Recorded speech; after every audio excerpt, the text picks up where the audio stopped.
Hi, welcome to our PlantPure Kitchen Live.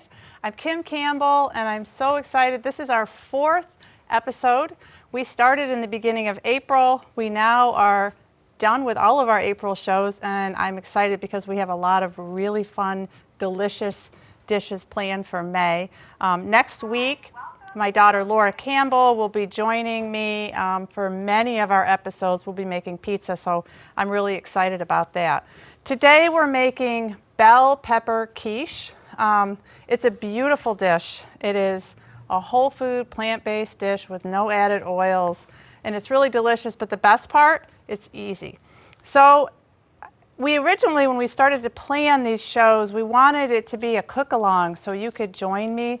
So I kind of repeat this at every show, but if you want to do that, I'd love to have you cooking with me and we can troubleshoot and substitute and learn all kinds of new things. So I recommend that you get everything ready and cut and chopped and prepped before the show so that when we start, we can cook together. I tend to go at a pretty quick pace, so slow me down if need be. I'm going to move these over here. Quiche, I loved quiche when I was a kid. It's eggs, it's cheese, it's a crust that's full of flour and butter, and it's really rich, and it's definitely not healthy, and some people say it's vegetarian, but I think it depends on what you consider healthy and vegetarian. This is a vegan version. There's so many versions of quiche out on the web. Some people make it with quinoa, some people make it with garbanzo bean flour. I'm going to make it with a tofu base just because that's the easiest, and I happen to really like the texture of the tofu base. So when I made this recipe, I was thinking, what would be a really good crust? I've done a potato crust, and it's in the PlantPure Kitchen cookbook. I have a quiche in there with a potato crust, but I didn't even want to mess with the potato crust. So I came up with peppers because I love bell peppers. So if you just stuff them, you can bake them the night you're going to eat them, or you can bake them in the morning and stick them in the refrigerator, or you can bake them the night before and stick them in the oven to warm up the next day. You really can do it any way you want. I don't know how these freeze because I've never frozen them before. So I'm going to move some of my ingredients around here, and I'm going to talk about all things peppers because peppers change colors. Peppers are typically, they start out green on the vine, and as they ripen, they become red, and they become sweeter because the sugars develop. And if you compare the two, this one's a little bit more bitter, this one's really sweet. I love sweet peppers. And then there's a variety in between, which is more of the orange and the yellow, and they all, well, the colored ones have more vitamin C in them. They all have vitamin C, but this one has a lot, and so does the red and the orange. And then I even went so far as to get some of the baby peppers, because if you really want to have fun with this recipe, you can make appetizers. So you can cut these, and I cut a few of them up, and we're going to stuff those because they would be great for like Super Bowl Sunday or an appetizer or something like that. You can also use, these are Poblano peppers. These are my favorite spicy peppers because they're somewhat mild, and I can eat them without my face turning into a sweat. So, and then I also have a jalapeno pepper, but this was the only one I could find at the store, and it's starting to turn red because as they ripen, they also change colors too. So I'll talk about that in a minute. When I cut my pepper, I'm just going to cut one because I've already done some ahead, but I wanted to show you how I do it. I try to make them look pretty because I think food should look nice and it should be appealing. So I'm leaving the stem on, and when I pick them, I pick some that have stems in them. And then I cut the seeds out. And if you leave some seeds in there, that's perfectly fine. The seeds are not going to hurt you, just added fiber. And then I just take a spoon and I scrape it out. That's it. Just like that. This was actually probably the most tedious part of this recipe is just getting your peppers ready. So I'll set these aside, get them ready, put them in the pan. I'll do a few little ones and then I'll put this aside. I want to talk about a jalapeno just a little bit because I never liked jalapenos because I thought they were so hot. They're actually really beautiful and they're not so hot. What's hot about them are the ribs, the pith. It's not the seeds that are hot. They have something called capsicum. That's how you say it. It's the spice. Capsaicin. That's what capsaicin. No, capsaicin. Capsaicin. I just know it's the spicy stuff on there. I know I'm going to make mistakes because this is live, and that's what makes it fun, right? So when you open it up, you can see all the seeds. You want to get the seeds and the ribs out so you can get that hot stuff out. I'm not even going to say it again. Let Nelson say it. And then scrape it. Really get those ribs out because that's where the heat is. It's not necessarily the seeds. And also, I'm doing this without gloves, but a lot of times I use gloves because it gets on your hands. And even after you wash your hands, the oils from the capsaicin, did I say it right, Nelson? Yes, capsaicin. Yeah, I said it right, yes. Yep. It gets on your hands and you can wash your hands, and then an hour later you rub your eyes and it's really a mess. So, all right, so you should have all of your peppers ready to go. So the next step we're going to take is we're actually going to make the filling, and it calls for 1 cake of tofu. So extra firm tofu, but if you don't have extra firm tofu, you can just use firm tofu. Break that up in there. This is really similar to ricotta cheese that I make for lasagna. So think about it like that. You're making a ricotta cheese sort of filling. Get my towel here. And then the next ingredient is tahini. And I picked tahini because tahini is sesame seeds, and it gives things a really sharp sort of, I think, a cheddary flavor. So I'll stick that in there. 2 tablespoons. And if you wanted to cut back on this, you could just put 1 tablespoon. This is a pretty big recipe. It feeds easily 4 people. I think probably more like 6, unless you have somebody in your house that's a big eater. Put that over here.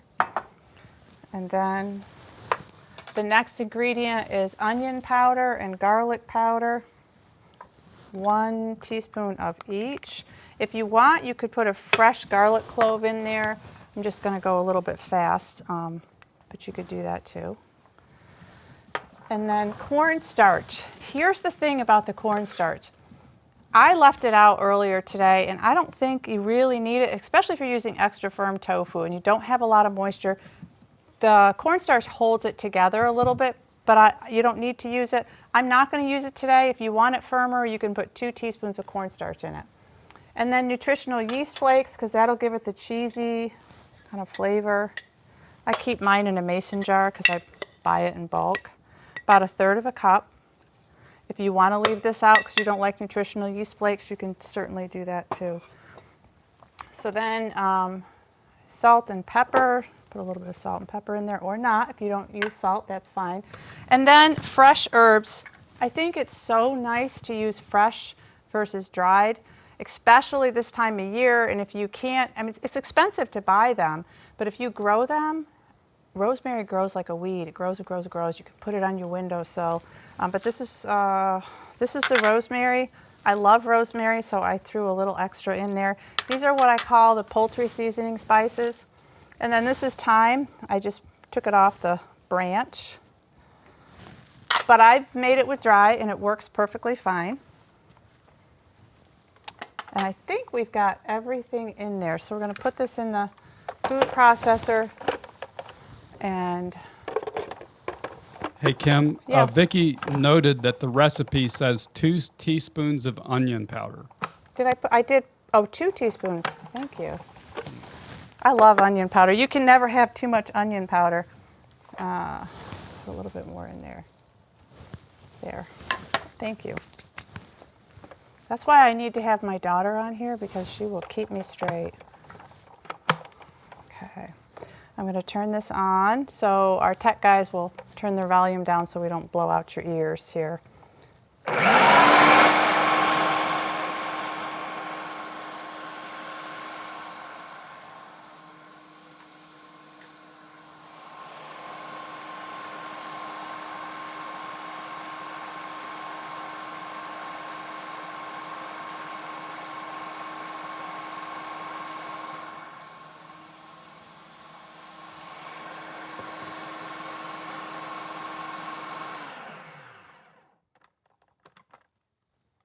Oh, I'm going to make it just a little bit creamier. I have a food processor at home that works a little better than this one. So it's a little bit grainy, so I just want to leave it in here for just a tad bit longer.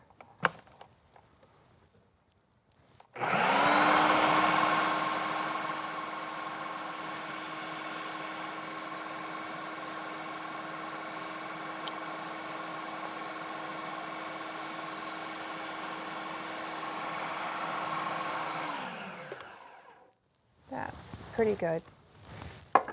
If yours doesn't come together, you know, kind of smooth and almost like a ricotta cheese, you can add a little bit of just milk, a plant-based milk to it. What about cashews, Kim? Can you use cashews? Someone just is asking about cashews, question mark. This recipe does not have cashews in the filling.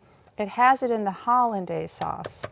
So we'll get to that. When this is baking, I'm going to make the Hollandaise sauce because this recipe all by itself is not nearly as good as when you add the Hollandaise sauce to it. So I'll put that in there. So this is the consistency you want, kind of like ricotta cheese or really thick peanut butter. So I'm going to put that in a big bowl because you're going to add a lot of vegetables to this. This is just kind of what holds everything together. And don't forget to get it all out of the bowl. If I weren't on camera, I would be using my finger to lick it out because it's that good.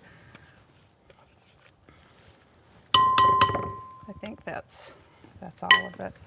Put this over here in the sink. All right, so then you can add fillings to this. And the thing is, I suggested you use spinach and asparagus because asparagus is in season right now. Make sure you cut it up into small half-inch pieces. But if you don't want to use asparagus, you don't have to. You could use mushrooms, or you could use peas, or broccoli, or really anything that's green. You could use extra spinach. So I'm going to put the asparagus in there, and you don't even need to cook it because it'll cook in the oven when it's baking. And then I'm going to add spinach. It calls for, you can use frozen spinach. I use it all the time. You can just take a bag of spinach, maybe a half a bag, throw it in there. Spinach is one of those things, the more the merrier, the better it is. I throw it in everything. So I'm going to use fresh this time. So Lynette is asking, did the potatoes go in yet? Not yet. And No. Betty says that she used cornstarch and her filling was dry. Yeah, you can use cornstarch. It holds it together. It makes it a lot more firm. But I didn't today because I just don't think I really need it. But it's really up to you if you want a firmer filling. So I'm going to put the spinach in here. This is probably a cup of fresh. And you're probably wondering how I got that spinach down so small. And I want to show you that trick. So I have, and I think I showed this last week, but I want to show it to you now. It's a chopper, and it has a pull cord on it. And it's really nice for nuts, if you're chopping up vegetables or onions, anything. So I'm going to put the spinach in here, because rather than standing there and cutting and chopping everything, I did this.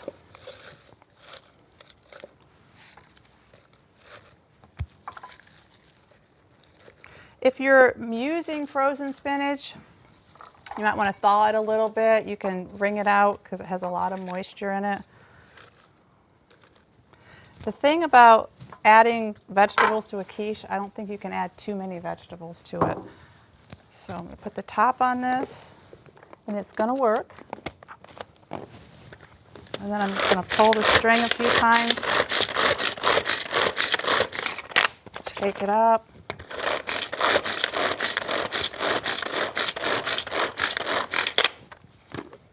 And that is what you get. There's a few little leaves in there, but that's okay. We'll dump that in. Kim, Lynette wants to know if the milk was used yet. I haven't used the milk. Right now I'm just following the quiche recipe. You're thinking when we get to the sauce, we're going to use the milk and the cashews. And did you put the frozen and fresh spinach in yet? Yep. Oops. There goes my dishwasher. I have not done that yet because I wanted to talk about that. I went to the store to get my potatoes because it calls for hash browns, 2 cups of hash browns. And I always cheat and I use frozen hash browns. And I like the Cascadian brand. I don't know if the camera can see that or not, but it's a really nice brand because all that's in it is potatoes. And I usually can find it, it's organic, it's non-GMO. It's a pretty clean product. But I went to another store and they didn't have Cascadian Farms, so all they had was Ore-Ida. And I got it because I wanted to talk about the ingredients. They use dextrose and sodium acid pyrophosphate, which is a preservative, so it stays white. The dextrose is a sugar. They put very small amount in it, but it helps it to brown when it's in the oven. So a lot of people would say they wouldn't use this. Given that we're in a pandemic and things are hard to get a hold of, I think probably this is the lesser of the evils right here. I'm not going to use it. I'm going to use my Cascadian hash browns. But I couldn't find straight hash browns. These are, it's kind of neat. It's root vegetables, so it has potatoes, sweet potatoes, and carrots. So mine's going to look a little different than yours. I'm going to put about half the bag in. Hey, Kim. Yeah. Janelle wants to know the what brand is that chopper? What brand is a chopper? So after the show, my daughter actually just did a blog on all of my favorite things, so that's going to be posted. But after the show, we can actually put it at the show notes. There it goes again. I don't know what brand it is. I know I bought it on Amazon. Tupperware carries them. There's a lot of brands. Just, type in Amazon pull choppers and you'll probably see a lot of them. There's different prices too. So, all right, so next thing we're going to do is mix this up. So you've got potatoes and you've got spinach and asparagus, tofu. This is just such a pretty dish, and you're probably wondering why I have mushrooms out because that was not on your recipe. But I got the mushrooms out because you can stuff these in a lot of things. It doesn't have to be just a pepper. I'm going to stuff them in my portobello mushrooms today. And it makes quite a bit. I got those big old leaves in there that didn't chop. All right. Get my spoon. I have a real mess going on down here below for all of you guys. All right, so I'll bring my peppers over here, put them under the camera so you can watch me do it.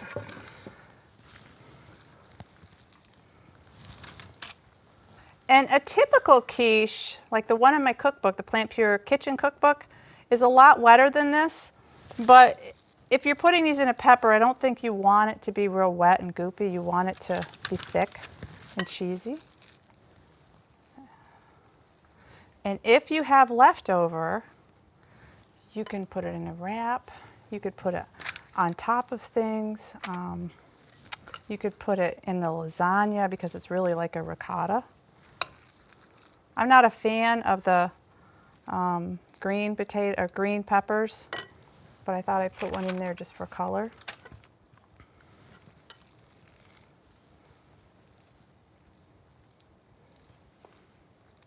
So Nelson and I had these a couple nights ago, and then I had one for lunch today, and I never get sick of them. It's just, and you don't even have to have anything else with your dinner. This just is a dinner in and of itself. You've got potatoes and spinach and all sorts of stuff in there.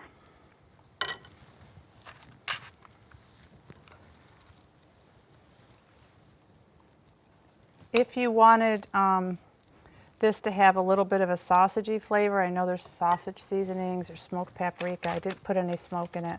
Then the little ones, I don't know if I can fit these in. I think I'll just leave those out, get those in the oven. I'll eat those later. That's the thing, when you're cooking plant-based, when you have extra vegetables, cut them up, put them in a bag, stick them in the refrigerator. They're great to snack on. So I'll set these over here, and then I'm going to take the mushrooms, and I'm going to fill those. If you wanted these to be really pretty, you could put some breadcrumbs over the top of them. If you want the mushroom to kind of shrivel and stay moist, you could wrap it in tin foil too. That'll help the moisture stay in. So your oven should be at about 375. These are going to cook for half hour to 40 minutes. It really depends on how much you want to cook your pepper. The filling just is really going to warm up and gel a little bit. That's it. That's all there is to it. So we'll stick this back in the oven.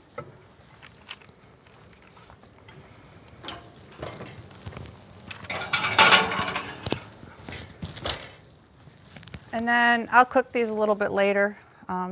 This is my dinner and Nelson's. We both love mushrooms. They're really good for you too.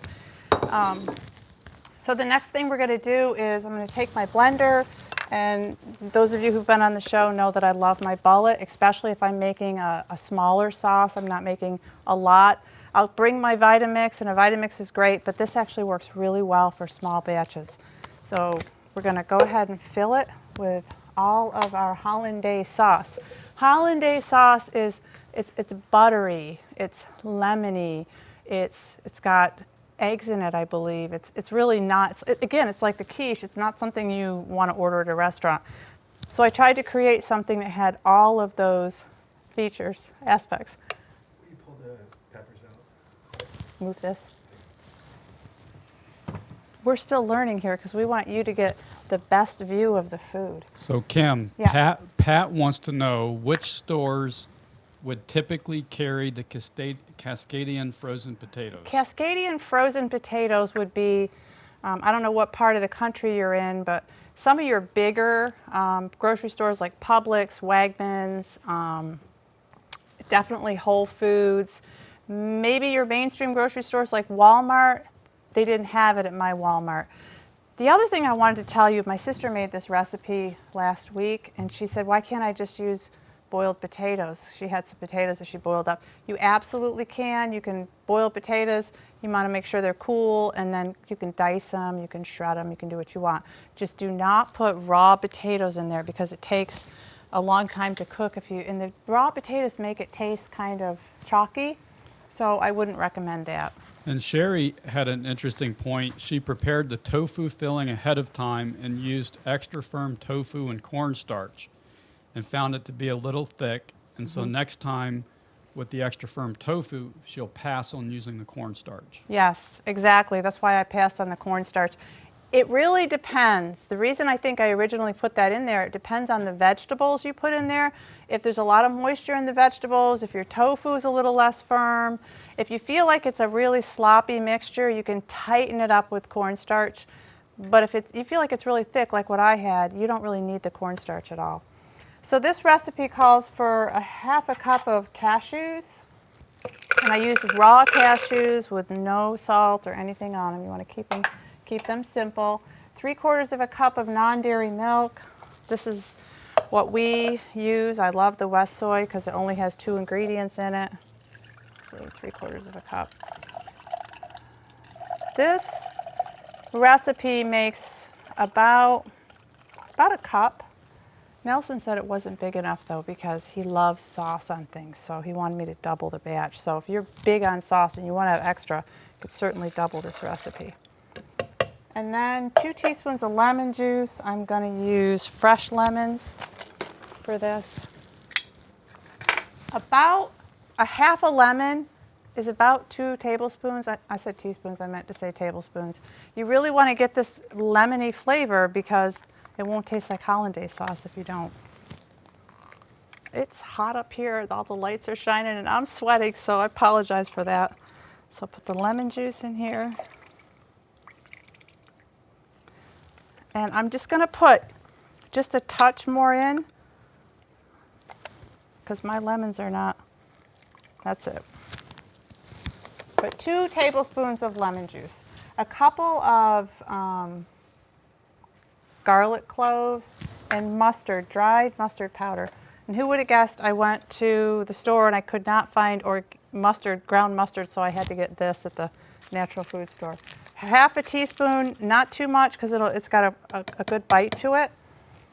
And then nutritional yeast flakes, a couple of tablespoons. Betty says the Hollandaise sauce is delicious, and her husband really liked it. I know. And I'll say that must be Chip and Betty. Yeah, when I had it a couple nights ago, I told Kim double the sauce. Double the sauce. That's true. Really make a lot of sauce and drench it with the sauce. Turmeric. The only reason I add turmeric is to give it that nice yellow kind of glow. And you don't need much, just a quarter of a teaspoon. If you add a ton, it's going to be bitter. So just a quarter of a teaspoon for color. That's it. Then some cayenne pepper. If you don't like spicy, you can leave this out completely. I have all my teaspoons, but I'm going to put about 1/8 of a teaspoon in there. But again, the cayenne red pepper is pretty spicy, so I don't think this is a spicy sauce at all, though. So, okay, so where's my top? Oh, here it is. I feel like the mad scientists up here. The sweating mad scientists. Shake it up a little bit, and I'm going to go ahead and turn this on, and I'm going to leave it on for about 30 seconds.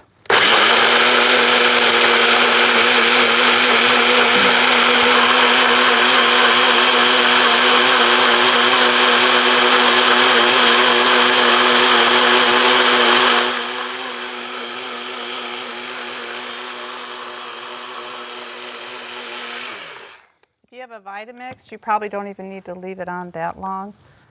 And take your top off.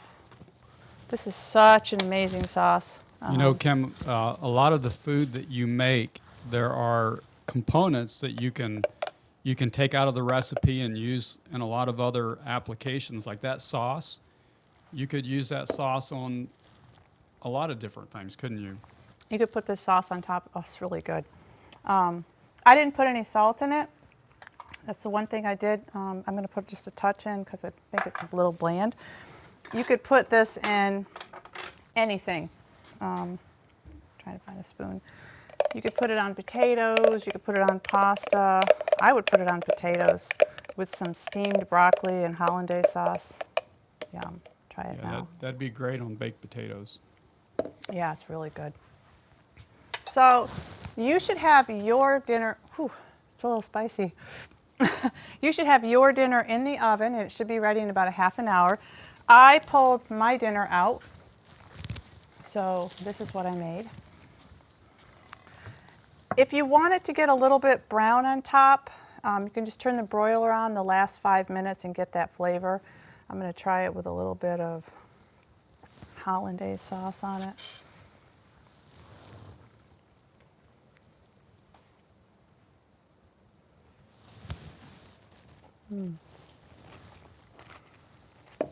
Oh, it's really good. Yum.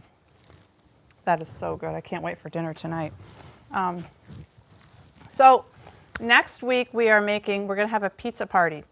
I think I mentioned that Laura's going to be here, and I think Nelson, if we can convince him, he can actually make a pizza with us too. One of the guys on our staff, Massimo, who's answering a lot of your questions, is Italian. And he told me that there's a run on yeast. Bread yeast, because apparently everybody's home during the pandemic and they have nothing better to do than to make their own bread, which is great. But apparently yeast is really hard to find. I looked it up on Amazon. Sure enough, it was hard. Flour is hard to find. So if you can find yeast and you want to make your pizza dough before you join us next week, you're welcome to do that. I have a lot of suggestions for pizza crust we can make. We can use things like, you can buy a pizza crust, you can use pita breads, you could use an eggplant if you want. There's cauliflower crust at, I believe it's Trader Joe's, which is really nice. So if you can't make your own crust, feel free to bring your crust. The highlight of next week's show will be the cheese. It'll be the cheesy mozzarella stretchy cheese that we're going to make. So thank you so much for joining us this week. I had a lot of fun, even if I am sweating. I'm excited to eat this tonight, and I'm looking forward to joining you again next week so you can cook with me. Thanks for coming.